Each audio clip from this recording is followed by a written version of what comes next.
वैदिक एस्ट्रो केंद्र में दर्शकों आपका बहुत बहुत हार्दिक स्वागत है। तो आज जो हम चर्चा जिस विषय पर कर रहे हैं आपसे, वो बुध ग्रह को लेकर के है। और बुध ग्रह, जैसा कि एक हमारा इसके अलग से भी एक वीडियो आप तक पहुंच चुका है बुध ग्रह को लेकर के ही, उसमें हमने जो जानकारी दी है वो बुध ग्रह को तुला राशि में जब उनका प्रवेश होना है उसको लेकर के है। और ये भी जो आज जो चर्चा का विषय है, हालांकि बुध ग्रह जो हैं अभी तुला राशि में ही हैं, लेकिन इसी राशि में ये वक्री भी होंगे। कब होंगे और वक्री होने के बाद मार्गी कब होंगे, यानी कि डायरेक्ट कब होंगे, वक्री मतलब उल्टे कब चलेंगे, उल्टी चाल कब चलना शुरू करेंगे, और उसके बीच का जो अवधि होगा वक्री होने से लेकर मार्गी होने के बीच का, उसमें बुध ग्रह आप 12 राशियों के जातकों पर किस प्रकार के प्रभाव देंगे, इसके बारे में आपको जानकारी देंगे हम। तो आइए सबसे पहले तो आपको बता दें कि जो बुध ग्रह हैं 14 अक्टूबर से ये वक्री होने जा रहे हैं, तथा 3 नवंबर को ये फिर वापस डायरेक्ट होंगे, मार्गी होंगे। और इस वक्री स्थिति में ही ये फिर क्या होंगे, पश्चिम में अस्त भी हो जाएंगे। कब होंगे? 31 अक्टूबर को, क्षमा कीजिए, 31 अक्टूबर को तो ये उदय होंगे, 3 नवंबर को तो ये मार्गी होंगे, 14 अक्टूबर को ये वक्री होंगे, और 20 अक्टूबर को वक्री स्थिति में ही पश्चिम में अस्त भी हो जाएंगे, जिसको कहते थे करेला ऊपर से नीम चढ़ा। यानी कि 14 अक्टूबर को तो ये वक्री हो जाएंगे, उल्टी चाल चलना आरंभ कर देंगे, और फिर 6 दिन के अंदर 6 दिन के बाद 20 अक्टूबर को ये अस्त भी हो जाएंगे, और फिर ये 31 अक्टूबर को उदय होंगे 10-11 दिन के बाद। तो इनका यानी कि अस्त जब ये रहेंगे और ये वक्री जब रहेंगे, ये जो अवधि है इसमें बुध ग्रह के जो प्रभाव होंगे आपके जीवन पर, जो पड़ने वाले प्रभाव हैं वो किस प्रकार के होंगे, ये जानना बहुत आवश्यक है सभी के लिए, मेष राशि से लेकर मीन राशि के जातकों को। तो आरंभ करेंगे मेष राशि से लेकर के कि इस अवधि में आप कुछ कंफ्यूज रहेंगे, भ्रमित रहेंगे, बहुत सोच विचार के बाद भी सही निर्णय लेने में सक्षम अपने आप को नहीं महसूस करेंगे। वैवाहिक जीवन में भी कुछ समस्याएं रहेंगी, पराक्रम में आपके कमी बनी रहेगी, विभागीय कार्यों के पूरा होने में भी विलंब रहेगा। वृषभ राशि, स्वास्थ्य में कमी बनेगी। इस अवधि में आपके विरोधी भी आप पर हावी होने की कोशिश करेंगे। लोन आदि की किस्त अदायगी में भी आपको समस्या बन सकती है। यदि बैंक आदि में लोन के लिए कोई आप अर्जी देते हैं, या तो वो विलंब से पास होगा, उसमें विलंब होगा प्राप्त होने में, या कोई आपकी अर्जी ये भी हो सकता है कि उसको अस्वीकार कर दे बैंक या जो भी इंस्टीट्यूशन है फाइनेंशियल, जहाँ से भी आपने अर्जी लगाई है अपने लोन के लिए।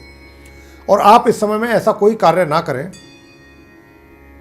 जिसकी मैं अभी आपसे बात कर रहा हूँ, लोन आदि के विषय में।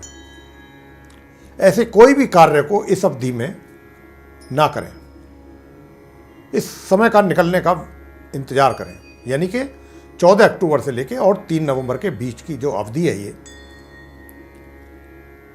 इसमें कोई भी ऐसा काम ना करें आप, अन्यथा आपके कार्यों में रुकावटें आएंगी, बाधाएं आएंगी, परेशानी होगी। इसलिए ये सब सुझाव दे रहे हैं आपको। मिथुन राशि, छात्रों की शिक्षा में समस्याएं आएंगी तथा उनके परिणामों में भी कमी रहेगी। संतान की ओर से चिंता बनी रहेगी माता पिता को, तथा उनसे मिलने वाले सहयोग में भी कमी रहेगी। आय भी प्रभावित रहेगी। कर्क राशि, इस अवधि में आपको अपने कार्य क्षेत्र में कुछ कठिनाइयों का सामना करना पड़ेगा तथा आपके सभी कार्य विलंब से पूरे होंगे। सुख सुविधाओं में आपके कमी आप महसूस करेंगे। पराक्रम में भी आपके कमी होगी। हो सके तो इस अवधि में यात्राओं को करने से बचें, क्योंकि ये आपके लिए लाभकारी नहीं रहेंगी। परिवार के साथ संबंधों में भी कुछ तनाव पैदा हो सकता है। सिंह राशि, आपके आय के जो स्रोत हैं उसमें कुछ कमी रहेगी। पराक्रम में भी कमी होगी। भाग्य का साथ पूरी तरह आपको प्राप्त नहीं हो पाएगा, गाँव से भी आपको लाभ नहीं मिलेगा। बड़े भाई बहनों और मित्रों का सहयोग प्राप्त नहीं हो पाएगा। कन्या राशि, आपको अपने कार्य क्षेत्र हो या व्यक्तिगत जीवन में निर्णय लेने में बहुत ज़्यादा परेशानी महसूस होगी। आप इस अवधि में स्वयं को भ्रमित महसूस करेंगे। आप लोगों से बातचीत करते समय जो बात कहना चाहेंगे वे ना कह करके कुछ और ही बात करना आरंभ कर देंगे, ऐसा भी स्थिति बन सकती है। परिवार के सहयोग प्राप्ति में भी कुछ कमी महसूस होगी और धन की स्थिति आपकी इस समय अवधि में कमजोर रहेगी। तुला राशि, दाम्पत्य जीवन में समस्याएं बढ़ेंगी। इस समय अवधि में आप कोई बड़ा निर्णय ना लें। इस समय के निकलने का पूरा इंतजार करें, इसको पास करें। समय को ज़्यादा लंबी समय अवधि नहीं है, 14 अक्टूबर से लेकर के और ये नवंबर के फर्स्ट वीक तक जो है, क्योंकि आपको आपके भाग्य का पूरा साथ नहीं मिल पाएगा। जैसे ही बुध की स्थिति में सुधार होगा, 4 नवंबर को हालात भी धीरे धीरे पहले की तरह 4 नवंबर से सामान्य होते चले जाएंगे। वृश्चिक राशि, आय में तो आपके कमी होगी। हो सकता है कि आपकी आय में रुकावट या बाधाएं भी आपको पेश आएं। खर्चों की अधिकता तो बनी रहेगी। अगर आपका अपने विभाग में प्रमोशन वगैरह कोई होना था, इस प्रकार का कोई चर्चा चल रही थी, तो वह भी पेंडिंग पड़ सकता है, लंबित हो सकता है। स्वास्थ्य में आपके कमी बनी रहेगी। धनु राशि, आपको अपने कार्य क्षेत्र में बुध की खराब स्थिति के कारण दिन प्रतिदिन के कार्यों में परेशानियों या चुनौतियों का सामना करना पड़ेगा। आपके मान सम्मान में भी कमी हो सकती है। भाग्य का पूरा सहयोग भी आपको प्राप्त नहीं हो पाएगा। छात्रों को भी अपनी शिक्षा प्राप्ति को लेकर के कुछ समस्याएं आ सकती हैं। बड़े भाई बहन एवं मित्रों से सहयोग की प्राप्ति में कुछ कमी महसूस होगी। मकर राशि, इस अवधि में आपको अपने कार्य, विशेषकर कार्य क्षेत्र से संबंधित समस्याओं का सामना करना होगा। अचानक आपकी परेशानियां बढ़ सकती हैं एवं प्रतिष्ठा में भी आपकी कमी होगी। आपकी अपने द्वारा किए गए कार्यों की प्रशंसा भी नहीं हो पाएगी लोगों के द्वारा, ऐसा नहीं होगा। जो अच्छे कार्य भी आपके द्वारा किए जाएंगे उनके भी प्रशंसा आपको नहीं मिलेगी। उनके लिए भी सुख सुविधाओं में कमी महसूस होगी। भाग्य में कमी रहेगी।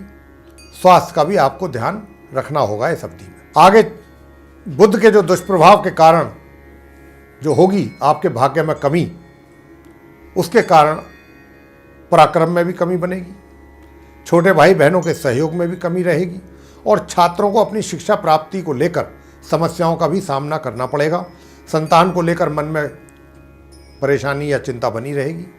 मीन राशि, धन के आगमन में आपको कमी रहेगी। धन का संचय भी नहीं हो पाएगा। परिवार के सदस्यों के द्वारा सहयोग प्राप्ति में कमी रहेगी। जीवन साथी को स्वास्थ्य से संबंधित समस्या पैदा हो सकती है और सुख सुविधाओं का लाभ भी पूरी तरह आप नहीं ले पाएंगे। तो ये जो बुध का वक्री होना 14 अक्टूबर से और 20 अक्टूबर से फिर उसका अस्त हो जाना, हालांकि 31 अक्टूबर को फिर वो उदय हो जाएंगे और 3 नवंबर को मार्गी भी होंगे, तो समय अवधि कोई बहुत लंबी नहीं है। अगर देखा जाए तो 14 अक्टूबर से मात्र 3 नवंबर के बीच की ये समय अवधि है, बहुत छोटा पीरियड है। लेकिन इसमें बुध के जो प्रभाव आपके जीवन पर पड़ेंगे उसकी चर्चा हमने 12 राशियों के जातकों से अभी अभी की है। तो ज़्यादा आपको परेशान होने की आवश्यकता नहीं है। मैं समझता हूँ ये 17-18 दिन की बात है, 18-20 दिन की, निकल जाएगा समय। थोड़ा सा सचेत रहिएगा इन चीज़ों की तरफ से जिनकी चर्चा हमने आपके साथ की है। तो और आपको अगर ये प्रोग्राम हमारा पसंद आया है तो इसको लाइक कीजिए, शेयर कीजिए तथा चैनल को सब्सक्राइब करना भी ना भूलें। साथ ही जो बेल आइकन है उसको अवश्य दबाएं ताकि आने वाले दिनों में जो हमारे नई कार्यक्रमों के जो वीडियोज़ हैं वो भी आप तक आसानी से पहुंच सकें और आप उन सभी का लाभ भी समय अनुसार प्राप्त कर सकें। इसी के साथ बहुत बहुत धन्यवाद। जय माता दी।